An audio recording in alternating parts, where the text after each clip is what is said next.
Hi guys, welcome to On the DL with Dak and Lam. We're here to show you the practical approach to health and fitness. Hi guys, and welcome to episode 38 of On the DL. This week we wanted to cover, social media as coaches obviously is very important in this day and age in terms of growth, recognition, and just being known in the industry. And what fueled this topic is I saw a post, I've got it here actually, it's just by Jonathan Goodman on Instagram. It's Coach Goodman. Tripping over my words today. Okay, we can tag him in. Yeah. You don't understand what gibberish I just said. We'll tag him in it anyway. And the post reads, too many trainers these days are too focused on winning the internet and not focused enough on helping their clients. And now this resonated with me quite a bit because I have placed a lot more focus on Instagram and social media as a whole in the last few months. And it's fucking hard work. Like, it takes a lot of effort. It's just a completely different entity to actually sitting down and dealing with people and dealing with clients themselves. Yeah. I guess you and I are like almost opposites, aren't we, Dak? Because I'm like never on social media and I really should be. And you're trying really hard to be on it because you know that's what you need to do for your business. And it's really tricky because we've had the discussion many a times before about not wanting to throw your ethics away to get a good following, right? Like, you don't want to say, look, the reason I never post on social media is I feel like everything I say would be, well, it depends. It depends. And how many times can you hear me say that before you just want to like scroll? You should just do a post that just says it depends. That's it. That's it. Do you have any questions? It depends. But that's what it kind of comes down to, isn't it? Like, you sometimes feel like to be able to put out good content, you have to take up 6 paragraphs or spend 15 minutes talking to your phone to be able to put over the content that you would like. Otherwise, you feel like you have to write something in a snippet, which will catch people's attention, but will probably be correct only for 10% of the people that are reading it, right? And yeah. I think this is where it gets really tricky because I don't think any of these social media people who are out there pushing and trying to win the internet, as the coach put it, I don't think they go in with an intention of being shit at their job. I don't think they intend to spend too much time doing that and not enough time focusing on the client. But because we're such a, I guess, income-focused industry these days, and we're constantly trying to get people, trying to get new people in, it's kind of a little bit. Also, there's like 6 billion coaches now. When I was first... that's very true. When I first qualified as a personal trainer, like, I only knew 2 other trainers, and that was like 16 years ago. Nowadays, almost the industry is very saturated, and it's only going to get, it's only going to get worse because obviously, we sell it, you can work anywhere and you can deal with lots of nice people and you can make like however much money you want. But it's like, it's like everything else on social media. You only see the good parts. You don't see people working till midnight. Well, I mean, sometimes you do, but I think the dangerous thing with social media is that the gratification from the likes and the followers, like if you had a coach, or for instance, like, you and I, is a perfect example. You've got, I don't know how many followers you've got. I don't know how many followers I have, but there's a vast difference between them, right? Yeah. Like, and the frequency of posting. Somebody in this day and age would look at your page and then look at mine, and they would be more attracted to mine purely based on the frequency of posting and the followers, which I believe is ridiculous. But I think that plays into part of what drives actual coaches to put so much effort into it. 100%, baby doll. Yeah, the reason that I've never, I guess, had to go down that route is because my career developed before social media. So it doesn't mean that social media wouldn't be useful for my career, but it means I'm not dependent on it. Like, I will still have a wait list if I never post another thing on social media, because almost everything that I get is a referral, right? So someone likes what I do, so someone else comes and sees me because they want the same outcome. Yeah. And that's true for pretty much any good practitioner. But what's difficult nowadays is if you weren't established before social media and what people see is what's on social media, then that's the only thing they can judge you by. So if someone doesn't know me and then they see your following and my following, it's like, just so you guys know, it's like Dax got like, what, 4 times as many followers as me or something like that. And I reckon I post maybe once a week. I'm very bad at it, very, very bad at it.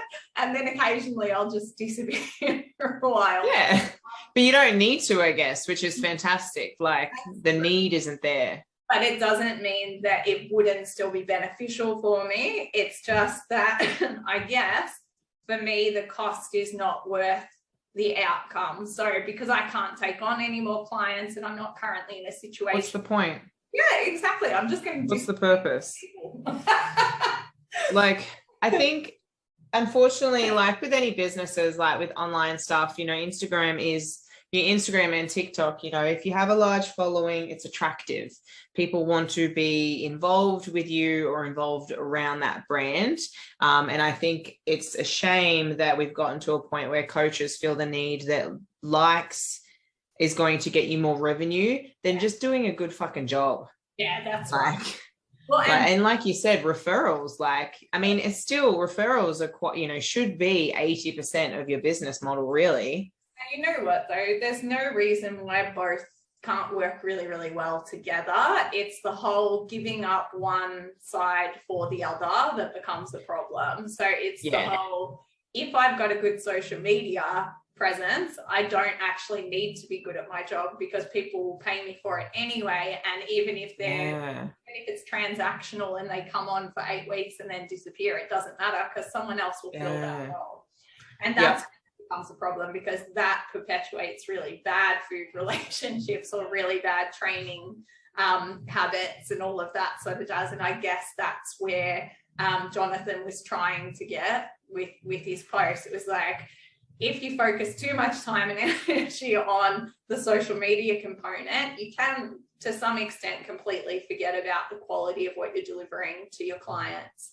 It's just trying to do too much, you know, like trying to do too much. And I mean, knowing and understanding how hard it is to do one thing and be really good at it, like to try and do, I mean, social media is just as taxing as working with clients, you know, it's that constant, you know, you have to learn about it, you have to educate and get better at it, which is fantastic. And, you know, learn that skill as much as you want. But if you're putting more effort into upskilling on about social media and the algorithm and trying to find the perfect time of post and the filters and whatever, rather than educating yourself in the industry that you're trying to grow your name for, I think there needs to be some kind of rebalance there, personally.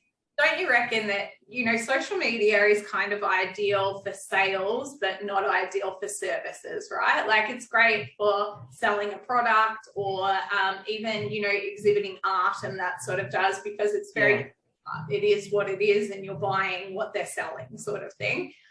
Whereas services, you can sell, if you order a product and the product turns up and it's not what you ordered, you can send it back and get a refund, right? Like it's part and parcel. You can't do that with the service. So especially when it's a subscription service or something along those lines, whatever you sign up for, there's really not much you can do about it once you've already signed up.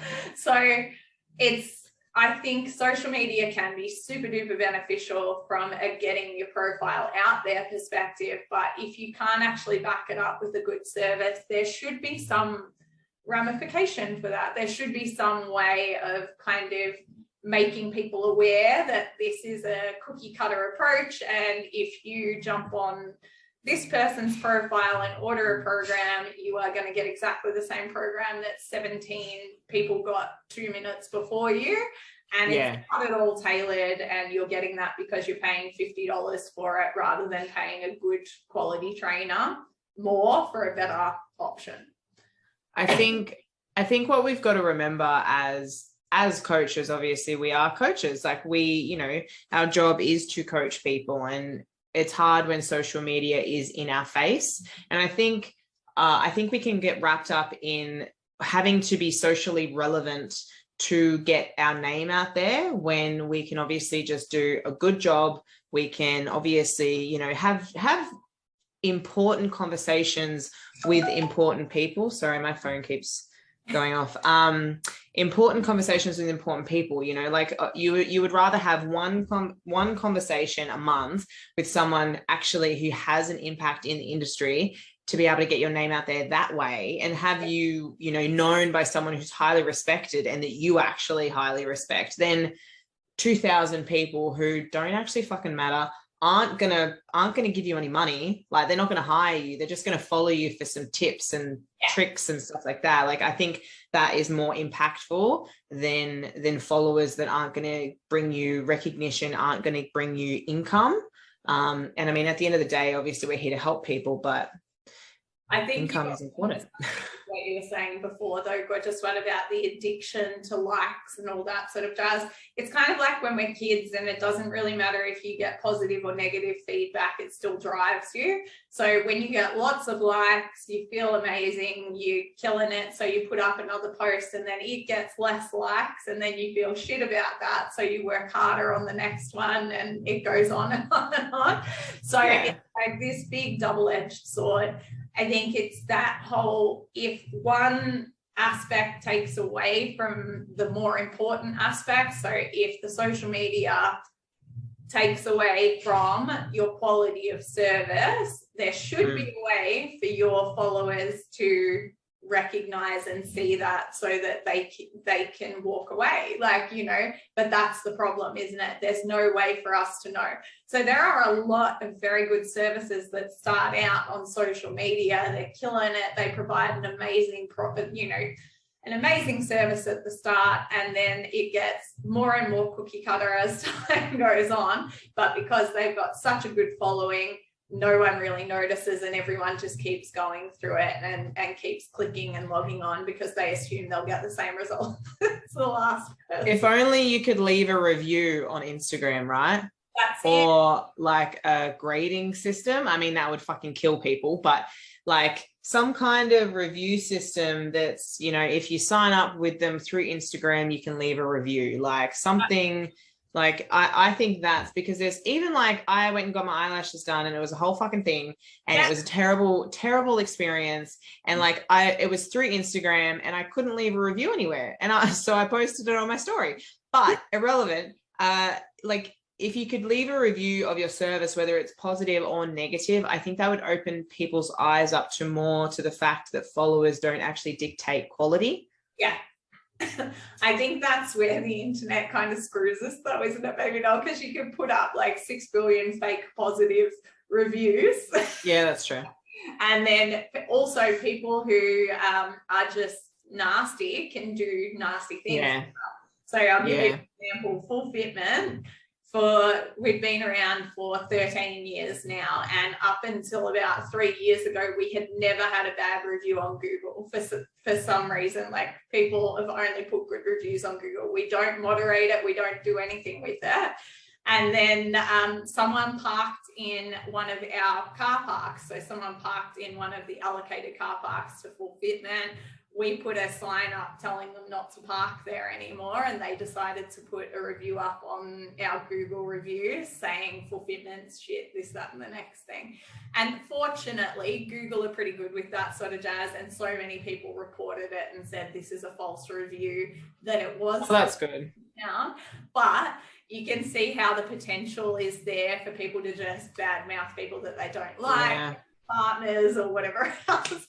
So you can't moderate the internet. You're never going to be able to. And so it really is about, look, talk to your friends, talk to your family before you sign on for these sorts of things. So if you're going for research. Yeah, that's it. I mean, like, when you're buying a product or something, surely people go on YouTube and do reviews, right? People, you go on YouTube and you watch a few reviews and then you learn about a product. With weight loss challenges, nutritionists, well, like whatever the service itself is. It's so funny because we look at services so different to actual products, but at the end of the day, it's a product. Like we're buying this for 8 or 12 weeks or whatever your term is. I was speaking to someone the other day and they signed up with a coach, and the minimum term was 6 months. I thought that was really interesting. That's the first time I've actually heard about that. There was just like a coach. It's very common in the bodybuilding industry because you really can't get much done in less than 6 months in the bodybuilding industry, because most people